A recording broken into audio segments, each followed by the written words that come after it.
Warga di wilayah Pasar Minggu, Jakarta Selatan dikagetkan dengan seorang wanita muda yang tergeletak di jalan raya.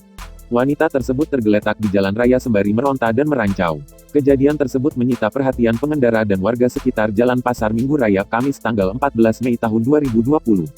Dikutip dari Warta Kota Live, peristiwa heboh yang menyita perhatian pengendara dan warga sekitar itu terjadi di Jalan Pasar Minggu Raya, Jakarta Selatan, Kamis tanggal 14 Mei tahun 2020, sekitar pukul 21, atau tepatnya di depan gedung bekas kampus LP3I Pasar Minggu mengarah ke Pancoran atau sebelum lampu merah Robinson.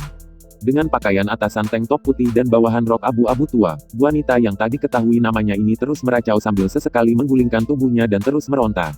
Terdapat sedikit luka merah dan sedikit berdarah di bagian lutut kanan wanita tersebut. Warga di sekitar lokasi pun tak ada yang berani mendekat dan membantu wanita tersebut lantaran mengaku tak kenal dan tak pernah terlihat di sekitaran lokasi sebelumnya. Saya nggak tahu dia dari mana. Tiba-tiba sudah begitu, terlentang di jalanan, ada mungkin sekitar 10 menitan yang lalu dia seperti itu, kata Andi, 35, seorang pedagang rokok pinggir jalan kepada Arta Kota, Kamis tanggal 14 Mei tahun 2020.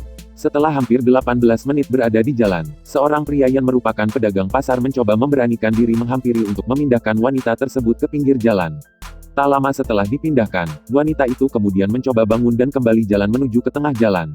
Hingga pukul 21.30, wanita itu masih berada di lokasi kejadian namun telah berpindah dan duduk di anak tangga paling bawah dari jembatan penyeberangan orang, JPU.